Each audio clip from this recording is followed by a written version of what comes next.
Students next हमारा topic है ionisation enthalpy 15 group के लिए। ठीक है, 15 ग्रुप के एलिमेंट तो सबको याद होंगे। लास्ट हमने यहाँ तक एटॉमिक रेडियस वाली बात की थी। 15 ग्रुप के एलिमेंट कौन से है? तो नाइट्रोजन, फास्फोरस, आर्सेनिक, एंटीमनी और बिस्मथ है। ठीक है, अभी आयोनाइजेशन एंथैल्पी की बात करते हैं।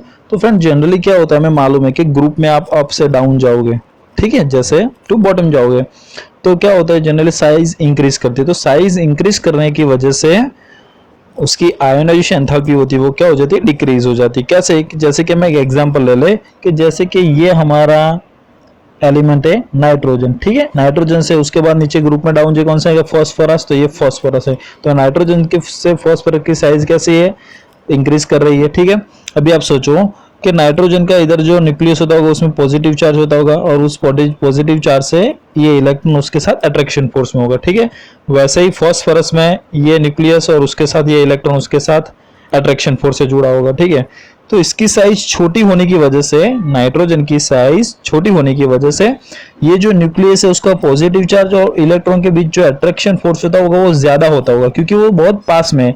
जबकि फास्फोरस में क्या है कि साइज इंक्रीज कर रही है तो ये जो न्यूक्लियस है पॉजिटिव चार्ज वाला उससे ये वो इलेक्ट्रॉन वो थोड़ा बहुत दूर रहा होगा, तो अट्रैक्शन फोर्स तो होगा ही, लेकिन इतना ज्यादा स्ट्रॉन्ग नहीं होता होगा जितना नाइट्रोजन में स्ट्रॉन्ग होता है। क्योंकि नाइट्रोजन की साइज छोटी थी तो उसका अट्रैक्शन फोर्स ज्यादा होता है, जबकि यहाँ साइज बढ़ जाने की वजह से इलेक्ट्रॉन, नेगेटिव चार्ज और पॉजिटिव चार्ज के बीच का जो अट्रैक्शन फोर्स होता है वो कम हो जाता है। उसकी वजह से उसकी आयोनाइजेशन एंथैल्पी क्या हो जाती है, कम हो जाती है। ठीक है, तो नाइट्रोजन की आयोनाइजेशन एंथैल्पी फास्फोरस से क्या होती है, ज्यादा होती है। ठीक है, तो आप जैसे जैसे ग्रुप में अप टू डाउन जाओगे वैसे वैसे साइज इंक्रीज करेगी और साइज इंक्रीज करने की वजह से आयोनाइजेशन एंथैल्पी कम होती होगी। तो अगर उसके लिए हमें उसका लिखना हो तो क्या लिखेंगे, तो सबसे ज्यादा आयोनाइजेशन एंथैल्पी किसकी होती होगी, नाइट्रोजन की, उसके बाद फास्फोरस, उसके बाद आर्सेनिक, उसके बाद एंटीमनी और उसके बाद बिस्मथ। ठीक है, आप इधर ये भी लिख सकते हो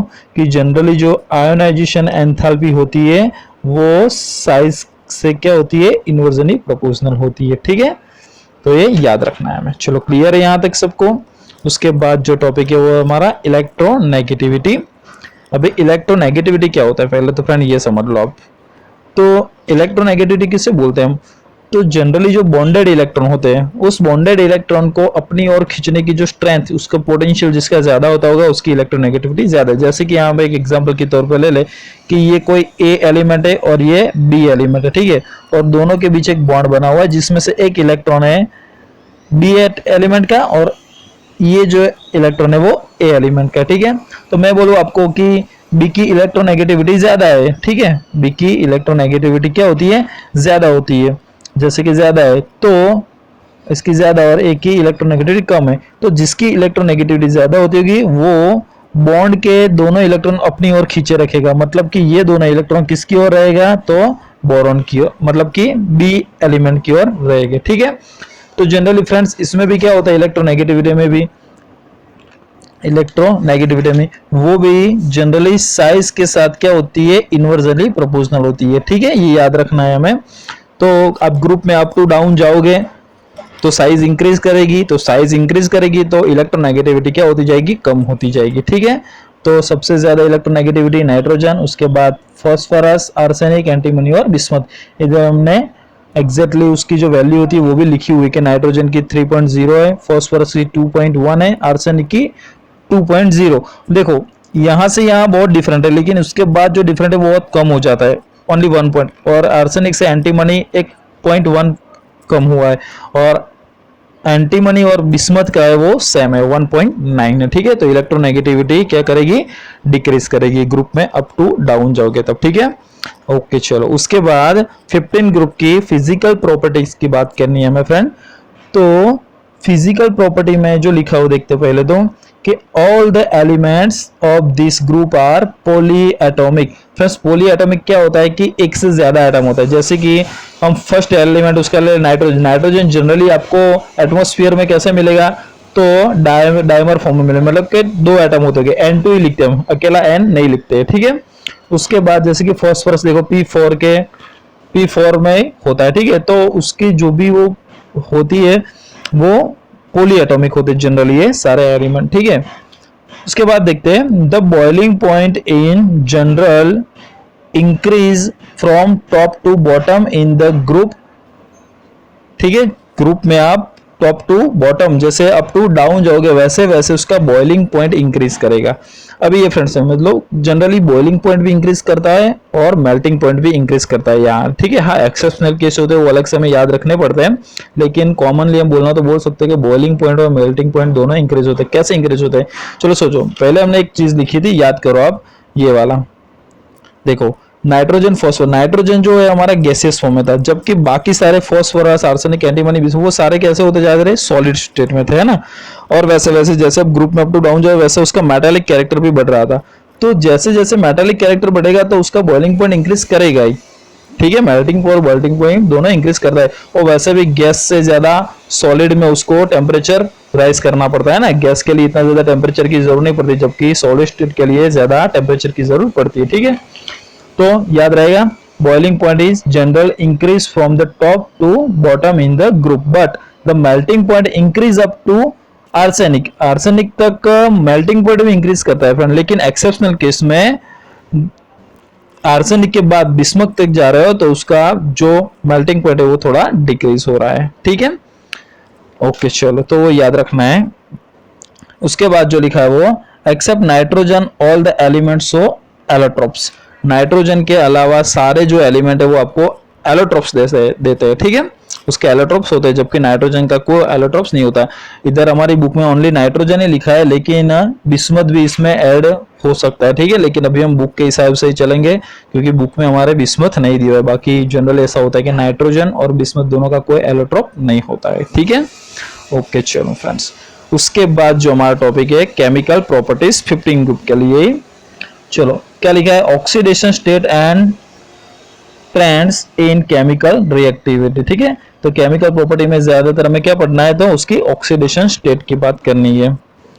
ओके चलो, तो उसमें क्या लिखा है, first the common oxidation state of this element are -3, +3 and +5। Generally ये तीन ज्यादा शो होते हैं 15 ग्रुप में। अगर ऑक्सीडेशन स्टेट की बात करें तो जनरली ये तीन स्टेट ज्यादा शो करते हैं ये एलिमेंट। ठीक है, बाकी देखा जाए तो -3 से +5 तक कोई भी हो सकता है। -3 से +5 मतलब क्या होता होगा, -3, -2, -1, 0, +1, +2, +3, +4 और +5, यहाँ तक सारे ऑक्सीडेशन स्टेट शो करता है जनरली नाइट्रोजन के लिए अगर बोला जाए तो। ठीक है, लेकिन मेनली कौन से ऑक्सीडेशन स्टेट शो करता है, तो -3, +3 और +5। फ्रेंड्स ऐसा क्यों होता है, चलो सोचते हैं कि आप सोचो कि 15 ग्रुप है हमारा, तो 15 ग्रुप में आउटर सेल के इलेक्ट्रॉन की कॉमन इलेक्ट्रॉन कॉन्फ़िगरेशन क्या लिखी थी हमने, NH2 NP3। क्लियर है, यानी कि उसके टोटल आउटर सेल में इलेक्ट्रॉन कितने होते हैं, 5।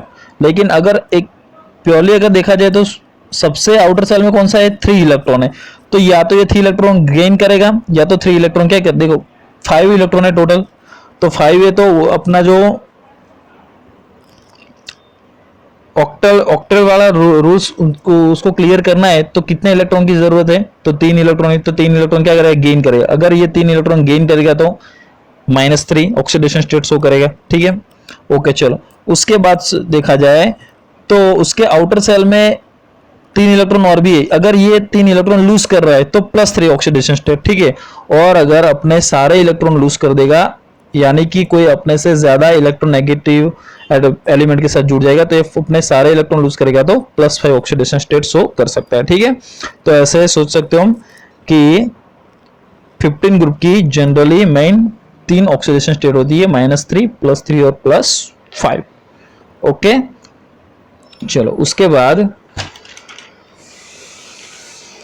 देखो मैंने यहाँ एक एग्जांपल के तौर पे लिखा है कि नाइट्रोजन के लिए देखो आप, नाइट्रोजन की कितनी वेरिएबल ऑक्सीडेशन स्टेट है। मैंने बोला ना कि -3 से +5 तक शो कर सकता है नाइट्रोजन। तो देखो नाइट्रोजन जब -3 ऑक्सीडेशन स्टेट हो, ऐसा कब होता है, तो NH3 में होगा ना, कि जब नाइट्रोजन की ऑक्सीडेशन स्टेट क्या होती होगी इसमें -3, क्योंकि वो हाइड्रोजन के 3 इलेक्ट्रॉन क्या कर लेगा, गेन कर लेगा। ठीक है, -2 ऑक्सीडेशन स्टेट के लिए कौन सा एग्जाम्पल लिखा है मैंने, NH2 यानी कि उसको लिखा जाता है N2H4 जिसको बोला जाता है हाइड्रेजिन। ठीक है, N2H4 को क्या बोला जाता है, हाइड्रेजिन बोला जाता है। ठीक है, और उसमें नाइट्रोजन की ऑक्सीडेशन स्टेट होती है -2। उसके बाद -1 के लिए NH2OH 0 ऑक्सीडेशन स्टेट N2 में ही रहेगी, वो तो हमें समझ में आ रहा है। +1 के लिए N2O, इसमें ऑक्सीडेशन स्टेट क्या होती होगी नाइट्रोजन की +1, क्योंकि उसके साथ ज्यादा इलेक्ट्रोनेगेटिव एटम जुड़ा हुआ, कौन सा, ऑक्सीजन। उसके बाद +2 NO, ओके, +3 N2O3 जिसका कलर होता है ब्लू, याद रखना है सब हमें। N2O3 का कलर कौन सा होता है, ब्लू कलर होता है, ठीक है। उसके बाद +4 के लिए दो लिखे हैं मैंने मॉलिक्यूल, N2O4 और NO2, और जिसमें NO2 का कलर होता है येलो ब्राउन कलर। और +5 ऑक्सीडेशन स्टेट होती है N2O5, और NHNO3 में भी +5 होता है, ठीक है। चलो ये दोनों आपको इजीली याद रहेगा। +3 के लिए N2O3 और +5 के लिए N2O5, ठीक है। तो ये याद रखना है हमें।